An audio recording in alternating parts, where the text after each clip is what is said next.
Director Bong is back.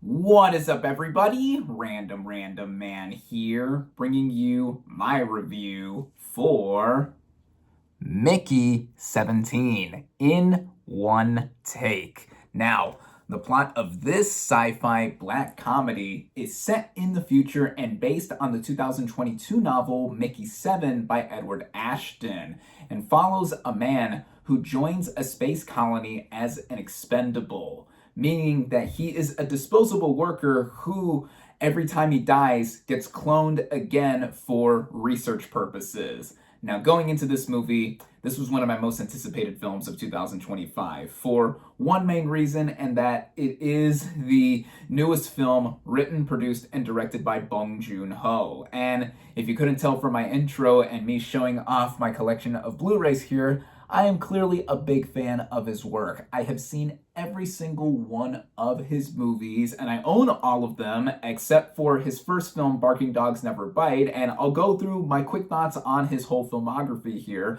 That directorial debut of his I just mentioned, I enjoyed a taste of what was to come. His next movie after that, Memories of Murder, I absolutely love. This is a mystery thriller that is magnificent, and that's my second favorite film of his. Then we have The Host, which is his take on a modern monster movie, and I really like that one as well. Mother, not to be confused with the 2017 one starring Jennifer Lawrence, stars Kim Ae-ja as a mom, the titular Madeo, trying to get justice for her intellectually disabled son accused of murder. Another mystery thriller, love that one too, my third favorite of his. Snowpiercer from 2014, I think most international audiences outside of Bong's native South Korea are familiar and first saw this film as the entry for his filmography, myself included. I really enjoyed Snowpiercer as well. Then after that, he did Okja. I like that one a lot too. And then, of course, we get to the film before Mickey 17, and that is Parasite from 2019. That was my absolute favorite movie of 2019. Debatably my favorite movie of the past decade, the 2010s. And of course, that won 4 Academy Awards, including Best International Feature Film, and then 3 for Director Bong with Best Original Screenplay, Best Director, and Best Picture. History made right there as the first non-English language film to win Best Picture. And yeah, that was just 5 years ago. That's crazy to think. And we're also just barely 1 week removed from this year's Oscars. Anora! How many Oscars did Anora win? 5 carats or just 5 statues. But yeah, I'm still riding high off of that. Same studio who distributed both Anora and Parasite, and both of them coincidentally first won the Palme d'Or when they premiered at the respective Cannes Film Festivals. And yeah, history, but I'm getting off track here. I am clearly a fan of the filmography of Director Bong, and seeing what he was going to do next, anything that it was, I was immediately going to anticipate. And here we have the adaptation of Mickey 7 to Mickey 17, which I was not familiar with prior to seeing this movie, and I was interested because it's another take on sci-fi. The cast that was assembled together, including the actor for the titular role, and I was so excited to see it come out originally last year, but then I got a little pause because it was delayed several times before finally settling on this past weekend here in early March 2025. And as I just showed with my ticket stub, I was able to see this thing in theaters where it is only currently available. And yeah, getting right into it, starting out with the cast and their performances. We have Robert Pattinson as the titular Mickey 17, or originally Mickey Barnes. His character is someone who originally on Earth is trying to escape loan sharks with his business associate, and his way out, he sees is to go off-world, go to this future space colony, and then he signs up to be this disposable worker. And he not only plays the titular Mickey 17, of course, he was cloned more than a dozen times prior to that. Then he also plays Mickey 18 because the gimmick with this film, on top of the whole big concept that it carries, is that his Mickey 17 character doesn't die, and then his Mickey 18 clone is cloned not long after that, and both of them are interacting with each other. So it's a dual performance mainly from Pattinson, but he technically also plays the other characters beforehand, and then you can tell who is who just from the cadence of their voices. 17 has a lower kind of voice like this, and then the 18 clone talks a little bit more stern and grandiose like this. But with that range that Pattinson is immediately showing, he further backs up in this movie as the titular role that he's one of my favorite actors working in Hollywood right now. Way beyond, of course, what he did almost 2 full decades ago with the Twilight movies. He has more than proven himself in multiple other projects that he has worked on with a lot of different well-known directors. I mean, we have The Lighthouse from Robert Eggers, Tenet from Christopher Nolan, even another movie that he did where he played with his voice in an accent, The Devil All the Time, that was streaming on Netflix back in 2020, started streaming on that platform then. I mean, he was amazing in that, and he is amazing in here as well too. And this is also a physical performance in a lot of ways, because he is not just playing more than one character. I mean, what he has to do, sometimes he has to do pratfalls, he's running around, like, trying to figure out what is going on. He also narrates the whole entire film. And I think that gives the movie, like, kind of the bigger angle of it being, excuse me, backing up how it is a satire, and just showing how it is this one man's journey across it. And even though he's playing someone who dies over and over again, what is retained is that his past memories are brought over to the next clone, and you can tell there's a lot of toll. There's a big toll that is taken onto him, to how, yeah, he is constantly asked all the time too, what's it like to die, and then he's literally reloaded or reprinted, and it's a lot to take in. And for sure, anchoring it all is Pattinson giving a proficient performance here. The supporting cast here, I think, are strong as well. Naomi Ackie plays Pattinson's love interest here, another worker on this space colony who's more of an enforcer, I believe, and both of them together, I enjoyed their scenes. And then when she interacts with the 2 different Mickeys at one point, I mean, that's something. And she specifically gets a notable moment, like it's a breakout moment towards the end of the film where she has a monologue of sorts. And, you know, after seeing her last year in Blink Twice, that was a very good film too, where she was the central role there. Here, yeah, she brings her stuff to another movie like this. Steven Yeun, having previously worked with Director Bong on Okja, here he plays the friend and business associate to Mickey, who is also trying to escape with him from the loan sharks after him after a failed business. And yeah, he's not the best friend. That's all I'll leave it at. And he gets a few moments here and there, not much screen time, but, you know, I thought he was very good. And then the last 2 big players are Mark Ruffalo and Toni Collette as this politician / leader of this colony and his wife, respectively. And one could say that the angle that is trying to be played up here with both of their characters is that, oh yeah, they're trying to imitate either someone specific in real life or a figurehead or archetype that one would know, right down to how Ruffalo's character's supporters are wearing a specific article of clothing. And yeah, I mean, I'm not going to go that far into it. If you've seen the movie, you know what I'm talking about. But again, this movie is a satire. It's commenting on society, even in this futuristic sci-fi kind of context. And, you know, Ruffalo does something different with his voice. That's as far as I'm going to go there in trying to hint at what he's doing here. And then Collette, I mean, you know, she's a class act. Ruffalo's a class act too. Ruffalo reminded me of what he did back in 2023 with Poor Things here, though to a different degree, I think. And this movie plays with multiple degrees on what it's doing thematically here, which I'll get to. But, you know, you could say that they were over the top, but I think that was the point with how this movie was intending to be, because of all the heightened reality or fiction that is played with, in that this is a specific universe or world where humans are cloned or printed, reprinted, I mean, faster than 3D prints take. I mean, oh my God, in that sense. But overall, I think with the cast here, with Robert Pattinson at the center, I think that they are outstanding. And then we get into the vision, the literal overall vision that Director Bong brings, not just as a director, but also writing this thing. It's clear that he is fascinated by the source material. And again, I am not familiar with the source material at all, but him playing with sci-fi, again, kind of like what he did previously with Snowpiercer and Okja, I would almost describe this movie as a mixture of the 2 films. It's Snowpiercer crossed with Okja set in space.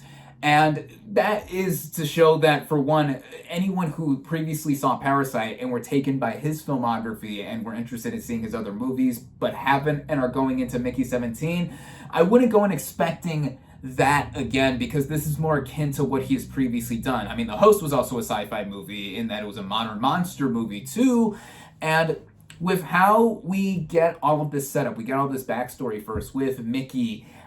We get about a half hour or so in just laying the groundwork down and his character narrating the whole thing. And this is also one of those kind of movies to where we don't get the title card until after that whole backstory angle is given. And that's like about a quarter of the way through the movie, which I was like, oh, it's one of these kind of movies. But it plays around with a lot of things that I think help make this movie consistently engaging from what I viewed it to be. And so many themes are worked with here. Again, it's a satire, it's commenting on society, sci-fi. It's a comedy as well. It's a very, very dark comedy, and it got quite a few chuckles out of me. And with how Bong directs and centers all this together, he directs the crap out of his movie like he has done with the rest of his filmography here. And you can tell just from how he sets up the whole production design and art direction, just how everything is moving together. You could say it looks like any other kind of spaceship in the future. You can probably cite, like, I don't know, the Alien franchise or anything else to make it look similar like that. And then speaking of the Alien franchise, eventually there is another added angle to this movie to where these alien insect-like characters that are deemed creepers are roaming around this environment that they're in. You can say that it's similar to these films or anything else like that altogether, but I think what makes it unique is that we are in the head or perspective of Mickey. Whether it is initially when he is cloned multiple times off the bat. I mean, Director Bong even said that, yeah, I killed him 10 more times. The original title or the source material for this work is Mickey 7. This is Mickey 17. So it's like, okay, he did that. I think he was just trying to be funny there, as he said in an interview on that. But with that, I think that when we see like what all of the positions that these characters are in are finding themselves towards, it's going back and doing the same kind of execution that we see or have seen with Bong's past filmography, if you're familiar with all of his films like I am.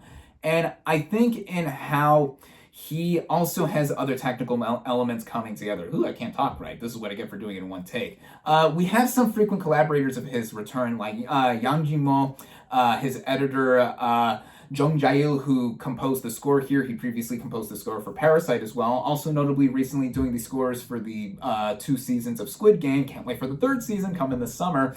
Yeah, all of these technical elements coming together. The way it is shot as well too. Darius Kanji is the cinematographer, and I think this is a standout movie in how it looks in a lot of ways. The interiors mostly specifically. There's also a lot of green/blue screen or CGI and VFX used here. A lot of them on the creepers themselves, but then we also see like the exteriors, like with this snow-ridden planet that this that this film is set in. Mostly it still has a distinct look. It's still a very distinct visual look that made me taken into how the world building and the atmosphere was set up and done. And the way it all moves together, the movie runs at about 2 hours and 17 minutes. That's funny. And mostly I was pretty into it when we are just seeing how Mickey is like navigating all of this. He's dying and reloading and then interacting with all the other characters. And then this added plot that gets more prevalence with the creepers coming in. At that point, I did feel like the movie was running a bit long. Not by a lot, but we see how there is a lot more commenting on the social angle and thematic elements that are here. And then we have this big old thing that comes to a head in the 3rd act, literally, to where, like, yeah, big decisions are made and all that stuff. It still left me really into what I was seeing regardless. I will say, though, the big knock I would have against this movie upon recollecting on it is that it is so similar to what Director Bong has done before here. As I mentioned, I would equate this movie to being Snowpiercer and Okja crossed together and in space. So he's not saying too much new on a societal front that he has said. And of course, what a lot of people were so taken by with Parasite and this becoming the most successful South Korean film ever made, multiple awards and all that stuff, is that he brought something new and also literally twisting the concept on its head, and then halfway through recontextualizing it and recircling it around to it. I mean, I'm trying to be vague in case you haven't seen Parasite, which if you haven't seen Parasite yet, what are you doing? But with Mickey 17, I think he was mostly, Director Bong was mostly playing around with the concept that he had here. And he was just, really showing off his artistic merit that he has shown off many, many times in the now decades that he has been doing films. And it makes me still taken that he is such a visionary director. And what I was experiencing and watching overall still had me very taken. I mean, it's multiple magnetic angles and elements played here that I think are something that not many movies are doing nowadays too. That's why I want to circle back and say too, or try to round this out by saying that despite this being based on a book, for the landscape of cinema that we see nowadays, this is an original idea. This is original sci-fi. This is a dark comedy set with a sci-fi setting, and I think that with getting something like this, also with as massive of a budget that it has, it's something that I automatically have to uphold. And for me, I was mostly taken with it. And I can tell, even if you want to look back at the rest of Bong's filmography, it's so weird. It is out there. The way characters do talk, some of them are stilted, some of them have a different cadence to each other, but I think that's just the nature of the world that the movie has set up. It's not for everyone. Not everything that Bong has made is for everyone, and certainly not this film either in many senses. And it's interesting to see that, this movie was delayed a few times. From what I recall or looked into, I think the studio was concerned that, they gave Director Bong at the low end $118 million in budget, and he made something that was definitely not mainstream. Not at all. I mean, this isn't the most mainstream movie he's made. I mean, it's kind of hard to pick which one of his films is the most mainstream. You can argue Parasite because it broke through the barrier of the 2-inch subtitles that he mentioned in his Golden Globes acceptance speech. Yeah, I mean, once you get past that barrier, you're going to access and be enlightened to so many different films. But I think that with this movie not being mainstream, I mean, just watching it unfold and just seeing how it is framed, structured, and executed, and just all in all with what this movie is trying to say, yeah, not too many people are going to be going around singing its praises or recommending people to see it, unless you're like myself, who has been so into the filmography of Bong to be like, yeah, you got to see his next movie anyway, even if it isn't the next Parasite or the next big thing that he would do. And a lot of people I could see already saying that it's a disappointing follow-up to that. And again, I did not go into this thing expecting the next Parasite. Not at all, especially with how wacky it is, and it gets violent, it gets pretty pretty out there, no pun intended, with the off-world setting it is in. But again, I think that is the big praise I have to give this movie regardless, because it is a movie that brings it, both from Bong and Pattinson, holding it all together as the lead character. And for that, I definitely recommend Mickey 17 overall. Again, not going to be for everyone. This movie just bombed over the weekend here in the US, despite opening at #1. But again, that huge budget it has, played around with. I mean, that is risky to be able to have directors have full control. We've seen that many times, or just in the last year, actually. But I do think that there is still a place for a film like this, and I, for one, really enjoyed it, and I think that fans of Bong's filmography will take a liking to it at least, no matter how they see it all together. And all that's left for me to say is to just give my final verdict for Mickey 17. My final verdict for Mickey 17 is 4 out of 5 stars, and there you have it. Thank you all, as always, for watching. Be sure to like this video, comment on what you thought of Mickey 17. Social media links in the description. Subscribe to my channel for more, and I'll catch you on the next movie review.